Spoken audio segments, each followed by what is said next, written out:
Hi, it was important that I make this video. This is something that should be covered in beginning drawing, like first thing. And unfortunately, a lot of instructors kind of skip over or don't explain it right. Whatever it is, when you're drawing a vase or an elliptical object or a cylinder, anything man-made that's sitting straight up, you're going to be looking at it from your eye level. Your eye level, wherever it's flat, is where your eye hits the subject. As it moves down, you'll see it gets slightly steeper. People tend to exaggerate the steepness of the bottom, and they also tend to pretend they're seeing the top, which usually you don't see. It's very unusual. Usually you see something like that, and then it gets steeper down here. So whether or not you're just drawing the perimeter, you have to get a sense of what's inside, which is the slinky. And the slinky is not uniform. The slinky gets steeper as it goes down. So one of the exercises I do in my drawing class, which is important to do, is just a warm-up where you have the center line of an ellipse and you imagine that your eye level is here. This is pretty more natural. You don't usually look at the top of things. This would be if you're sitting on something and you're seeing that literally at your eye level. As you go down here, the ellipses are going to get steeper as they go. And the only way for you to get a sense of that is to do this warm-up. Just like we do with linear perspective, there's a box warm-up. But in this case, with each rung of your ellipse, you want to put flat lines just so you get them even. The sides are pretty much irrelevant, but it's helpful no matter what kind of a shape your vessel is that you have those. If you start with a grid, you're not using the grid as kind of a crutch to draw. Not that it's a crutch, but the grid method is something you want to get away with. It doesn't mean you don't still want to use a series of horizontal and vertical lines. If you end this here, you're not giving yourself the full length. You always want to draw more than what's there. And it's almost better to go all the way, because then you can use the underneath grid paper. You can even do this on a piece of lined paper. You want to use any vertical and horizontal as you can. You want to have your picture taped to the edge of a desk so that you're not using a round surface. That way you have right angles to check these. If you just estimate, they get crooked, they get non-parallel to the side. You can't really do it with a ruler. You have to use it with a T-square. The only way to do it with a ruler is measure 2 inches, measure 2 inches, measure, and then connect. But that's a little still iffy.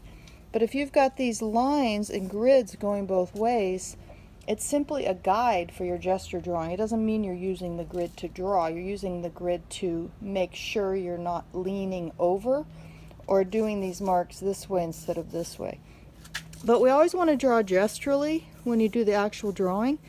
But if you do kind of a warm-up here and do this one flat, they all have a line down the middle and a line down the sides. This is, again, is your horizontal and vertical extended lines, and we always draw them outside of the perimeter of whatever object it is. This is the simplest because it's just an ellipse. But most things look like they're curved. Really, they're just different structural edges. But anyway, so here in my warm-up in class, I'd say go up 1/8 of an inch, go down 1/8 of an inch. Even though this one will be slightly more, we estimate that it's even. And then you draw your loose elliptical edge around it. That was a little tall. So we measure it out just so you have a visual idea of what you're looking for when you actually draw. The next one would be about 1/4 up. That one's going to go this way. The next one would be about 1/2 up. You can see you start to get this slinky overlap. And you can spread them out too. And then the next one will be even more. And then you can start to see it gets more and more and more. So this is how you draw an accurate ellipse. Down here it's steeper, and then it goes up to your eye level. Now if you're looking up, it starts to go the other way. But that's very exaggerated. In most natural positions, you don't have it flare up and down like that. But basically, it'd be like looking at a round building, and you're standing on a balcony in here, looking down and up, little people. Or you're looking at a Pringles jar that's flat up here and then gets steeper going down. But when you're doing those two, any kind of two elliptical areas, you want to just compare the size in terms of, is it more square versus something else. Usually they're not on the same level either. One's in front, one's behind. Hopefully that's the case, because it's more interesting that way and more of a design that's balanced. So first you're comparing the heights. How wide is this compared to this? How tall is this compared to this? How many of these would it take if you stack them to get to this? That's all gesture drawing. But this grid is still helpful because these verticals that are here and across keep you kind of in line. Now, when you have this elliptical gesture, it's helpful to do this in here, but you can't just do them all the same. If you do them all the same, you're not getting a sense of how the eye level shifts. So you want to do it like this, because this also helps your drawing be more accurate, because then you get this accuracy in the base, because it curves differently than here. If you just have them all the same, you don't see anything curved. It's kind of like pancakes stacked.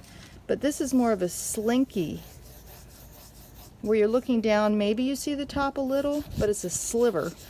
Depends on who took the picture and from what height, looking down at a glass or a bottle, whatever it is.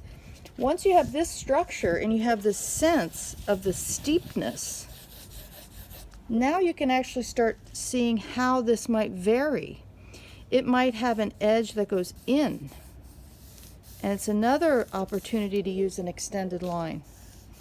You want this to be as messy as possible, and not just do these. You want to do everything. You want to do what's in it, what's around it, where does the tabletop hit, is there a shadow, block all that in. It helps draw this.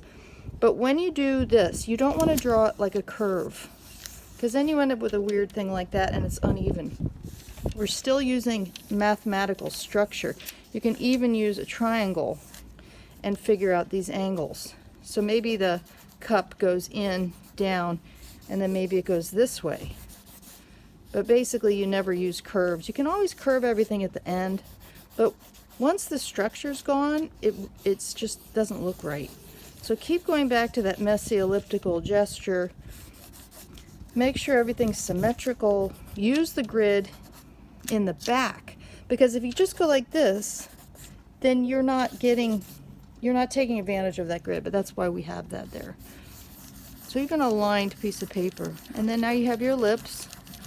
The other thing that's cool is when you start to paint, you know what direction to move your brush, because the thing people don't realize is ellipses don't just go across, they also go up and down. So it's tight on the sides, spreads out in the middle, and then you have, it's hard to see here, but you have these verticals here that get further apart here, and then they get closer together here. So you start to create volume before you even pick up a brush. When you do pick up a brush, it keeps your layers moving not just side to side and around, but also up and down. So it's this sort of long analysis that ultimately results in a symmetrical elliptical shape. This could work in any situation. You have your shape, whatever it is, and it could vary. It could be a glass or cup that goes like this and like that. But you don't want to start with the shape. You start with the interior, and that's what I mean about the slinky and the grid behind it. Hope that helps.